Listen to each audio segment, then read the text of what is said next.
ये जो आपकी धरती है, ये एक पवित्र धरती है, आध्यात्मिक धरती है। ये वो धरती है जिसको एक तरह से आप कह सकते हैं कि हमारे पूरे देश की नींव डालने वाली बिहार की धरती है। आज मैं यहां आपके सामने खड़ी हूं। मैं चाहती हूं कि सबसे पहले आप अपने आप को पहचाने, अपने प्रदेश को पहचाने, ये पहचाने कि आपका जो ये प्रदेश है, इसने भारत की नींव डाली है, भारत का निर्माण किया है, भारत की स्वतंत्रता का जो संग्राम है उसकी शुरुआत आपके ही प्रदेश से हुई। आपके प्रदेश ने दुनिया को गौतम बुद्ध जी दिए।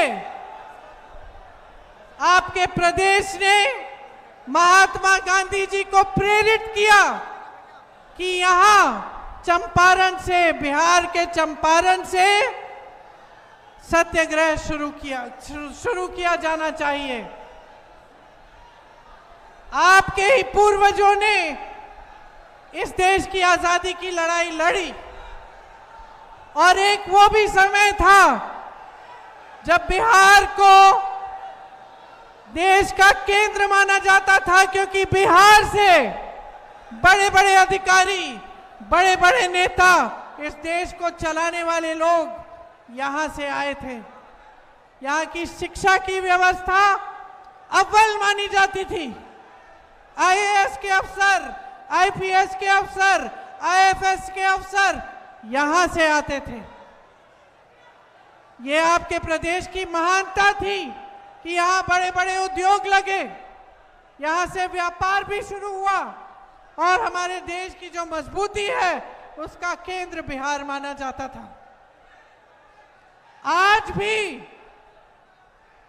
भी बिहार के नागरिक इस देश भर में फैले हुए इस देश के निर्माण का काम कर रहे हैं। केरल से लेके कन्याकुमारी से लेके कश्मीर तक जहां जहां जाएंगे वहां पे आपको बिहार के नागरिक मिलेंगे। लेकिन आज आपके प्रदेश की परिस्थिति एकदम बदल गई है। आज आपकी ये परिस्थिति है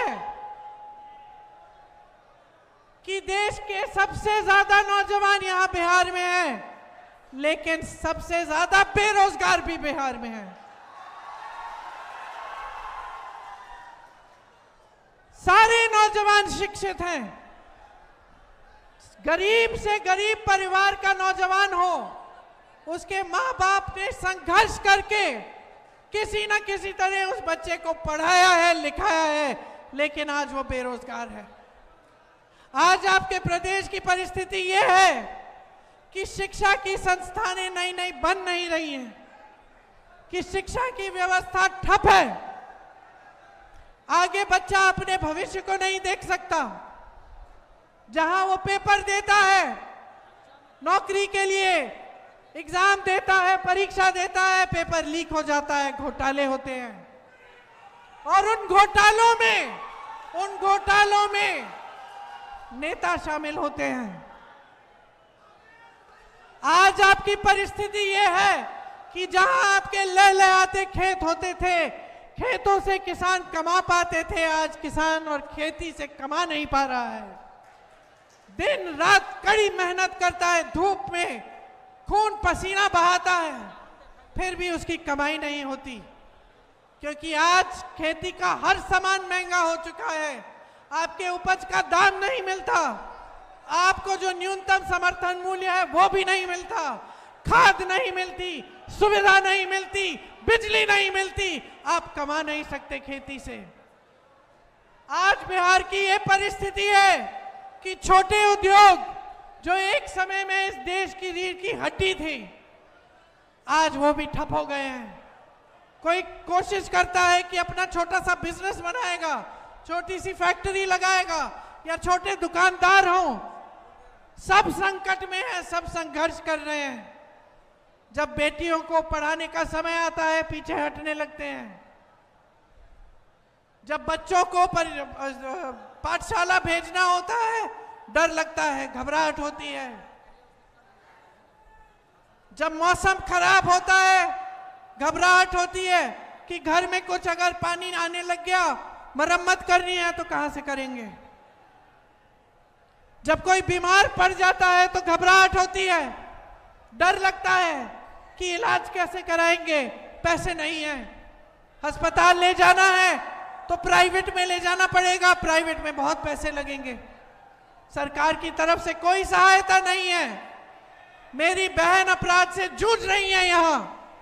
इनको डर लगता है कि घर के बाहर अगर जाना है, शाम को नहीं निकलता कोई, घर में रहना पड़ता है।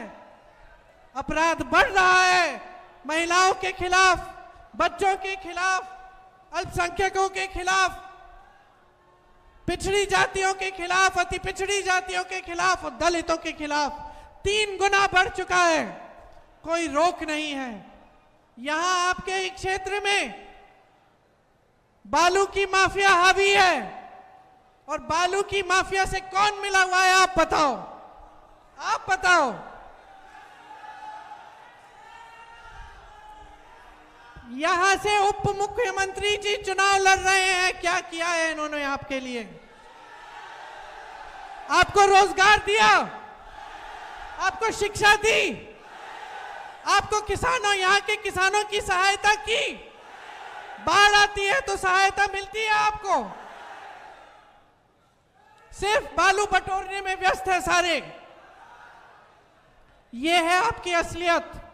और आपको जरूरत नहीं है कि कोई शहर से, किसी दिल्ली से आकर कोई नेता यहां मंच पे खड़े होकर आपको अपनी असलियत बताए। अगर यहां पे रोजगार मिलते तो यहां की आधी आबादी पलायन करके बड़े बड़े शहरों में नहीं जाती।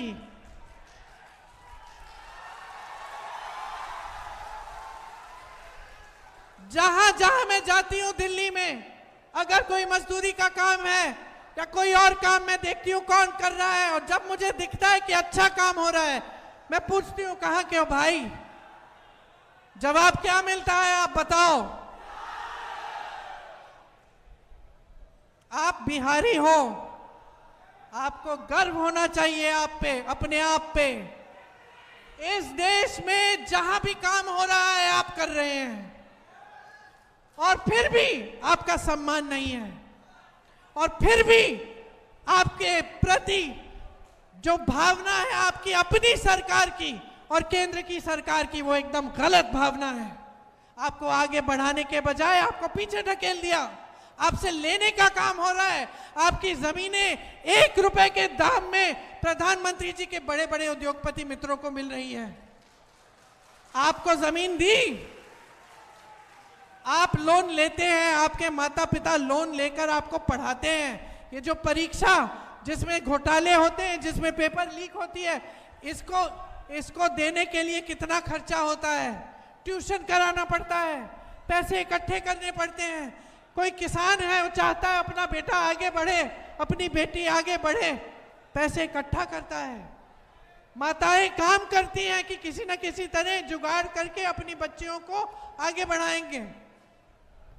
लोन लेते हैं, बच्ची की शादी करनी पड़ती है तो आपको लोन लेना पड़ता है, ब्याज देना पड़ता है, और ब्याज देते देते जीवन भर आप देते रहेंगे। आपके लोन माफ करने वाला कोई नहीं है।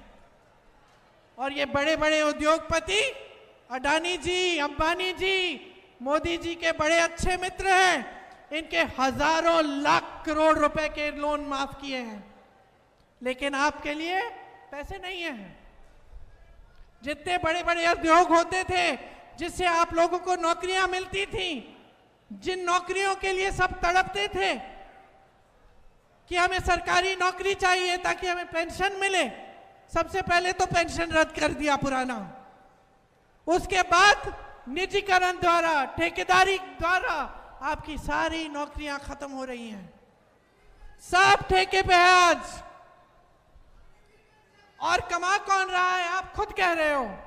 यहां खड़े हैं नौजवान, खड़े हैं नौजवान। अग्निवीर से बताओ किसका फायदा हो रहा है? सेना का फायदा नहीं हो रहा है, देश का फायदा नहीं हो रहा है।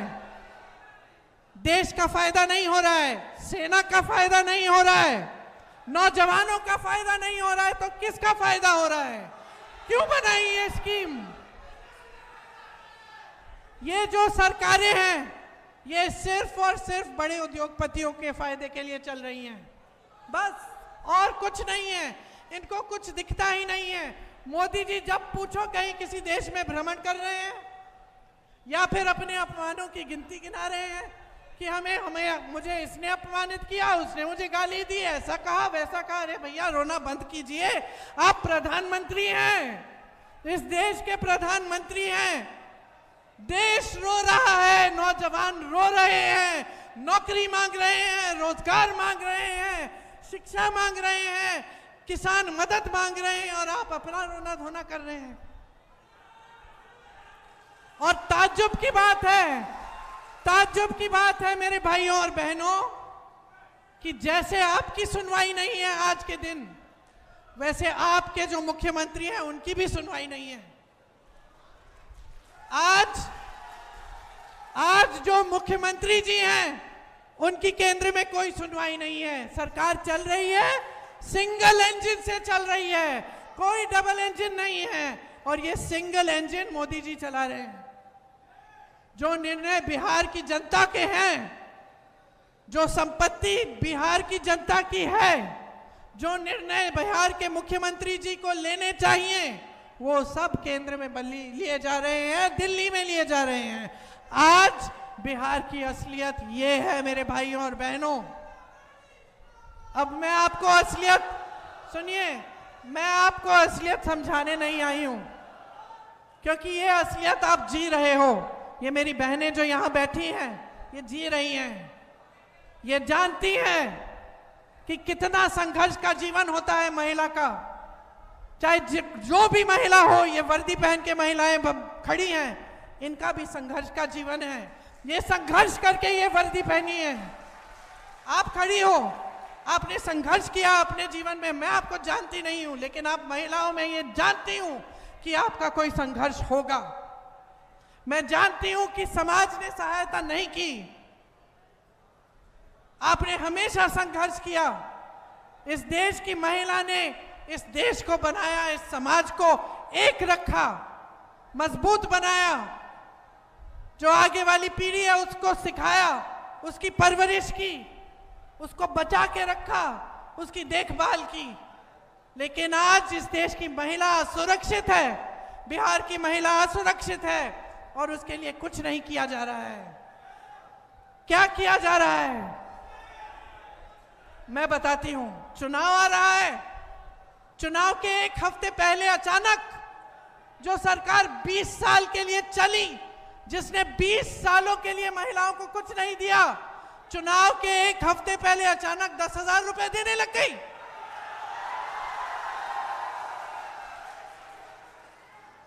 समझे नहीं है ये?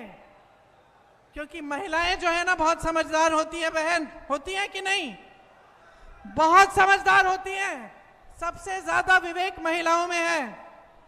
जानती हैं कि 20 सालों से कुछ नहीं किया, मैं तो 20 सालों से संघर्ष कर रही हूं। आज चुनाव आ रहा है तो मुझे 10,000 रुपए दे रहे हैं। महिला समझती है कि ये क्या है, ये राजनीतिक घूस है और कुछ नहीं है। चुनाव के बाद आपको 10,000 रुपए मिलेंगे या नहीं, इसका कोई भरोसा नहीं है। इसीलिए मेरी बहनों, ले लो ये 10,000, जो भी दे रहे ले लो, लेकिन इनको अपना वोट मत दो। और वही बात मैं आपको कह रही हूं, इस देश के नौजवान यहां मेरे सामने खड़े हैं, बिहार के नौजवान जिन्होंने इस देश को बनाया, जो आज बेरोजगार हैं। आपको 20 सालों में रोजगार नहीं मिला, इनकी बातों में मत पड़ो, अब नहीं मिलने वाला। अब अगर रोजगार मिलने वाला है तो महागठबंधन की सरकार से मिलेगा। अगर आपको कोई भी सुविधा सहायता मिलने वाली है बिहार के किसानों को, बिहार के नौजवानों को, बिहार की महिलाओं को, तो महागठबंधन की सरकार से मिलेंगी।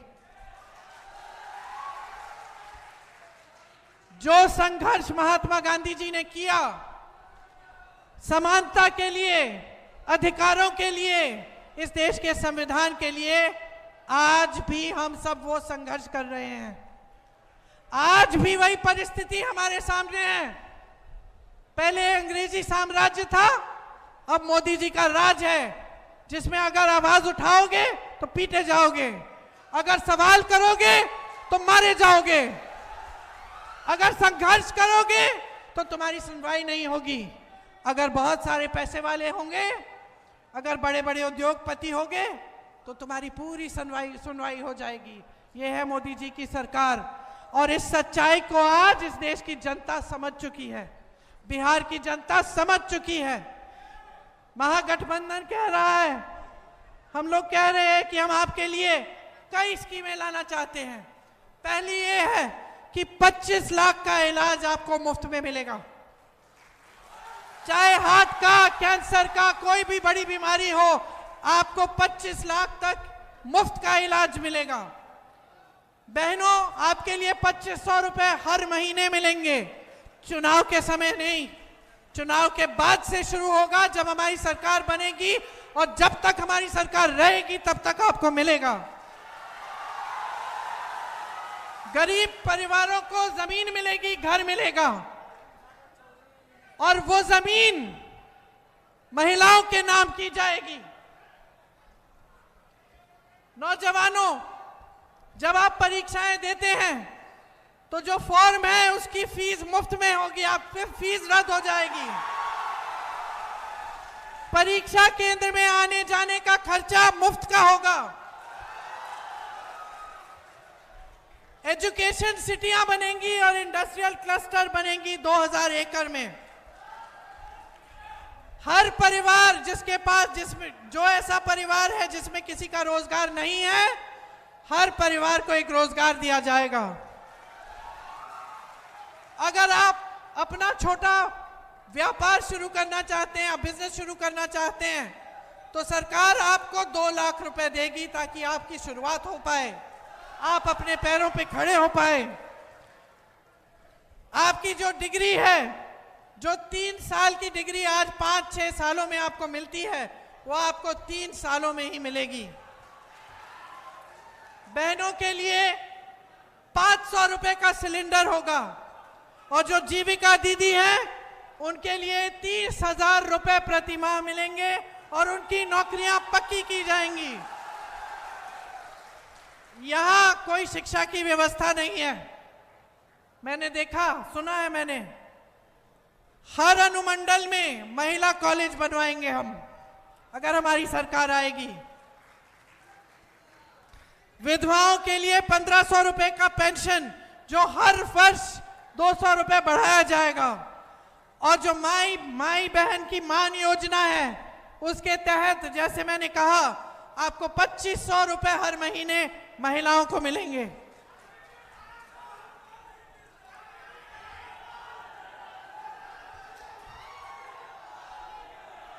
संविदा कर्मी और आउटसोर्सिंग पर कार्यरत कर्मचारियों को स्थायी बनाया जाएगा। और मैंने पेंशन की बात की, पुराना पेंशन लागू होगा बिहार में। दिव्यांग पेंशन 3000 रुपए प्रति माह। 5 नए एक्सप्रेसवे बनाएंगे। हर विधानसभा में स्थानीय रोजगार को बढ़ावा देने के लिए 10 करोड़ रुपए अलग से दिए जाएंगे। किसानों को न्यूनतम समर्थन मूल्य की गारंटी देते हैं हम। स्थान और मंडी की व्यवस्था दिलवाएंगे, और मनरेगा में 300 रुपए प्रतिदिन आपको मिलेंगे, और काम के दिन 2 गुने करेंगे। बिहार में 200 यूनिट बिजली मुफ्त में मिलेगी। पंचायती राज और नगर निकायों में ईबीसी आरक्षण 30% और एससी आरक्षण 20% होगा। अति पिछड़ा वर्ग अत्याचार निवारण अधिनियम बनाया जाएगा, जिससे आप पर जो अत्याचार हो रहे हैं वो बंद हो, और निजी शिक्षा के संस्थानों में भी आपके लिए आरक्षण लागू होगा। ये सब काम हम करना चाहते हैं और करेंगे, और ये खोखली बातें नहीं है। आप देख लीजिए, आप पलायन करके बड़े बड़े शहरों में काम करते हैं। कर्नाटका में देखिए, तेलंगाना में देखिए, आपके जो रिश्तेदार हैं, दोस्त हैं जो वहां काम कर रहे हैं, उनसे पूछिए। ये तमाम चीजें ऐसी लागू कर रखी हैं कांग्रेस की सरकारों ने। जब राजस्थान में सरकार थी तो 25 लाख का स्वास्थ्य बीमा मिलता था। मैं ऐसे लोगों से मिली जिनके हार्ट की सर्जरियां मुफ्त में हुई थी। रोजगार की व्यवस्थाएं बन रही हैं। आगे बढ़ रहा है वो प्रदेश जहां कांग्रेस की सरकार है, जहां गठबंधन की सरकारें हैं, महागठबंधन की सरकारें हैं। इसलिए यहां पे आप महागठबंधन की सरकार बनाइए, अपने जीवन और अपने भविष्य को बदल डालिए। बहुत हो गया है, बहुत हो गया है। आपने बहुत बातें सुनी है बड़े बड़े नेताओं की, आपने बहुत वादे सुन लिए, सब कुछ देख लिया। अब बदलाव का समय है। बदलाव लाओ, अपना भविष्य मजबूत बनाओ। कांग्रेस के 2 उम्मीदवार आपके सामने खड़े हैं।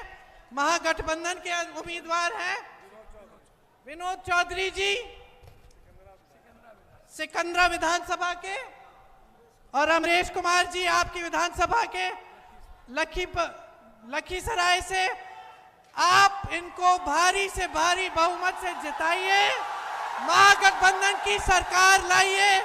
एक बार जोर से मेरे साथ बोलिए, बिहार की धरती की, बिहार की धरती की, बिहार की धरती की। जय हिंद।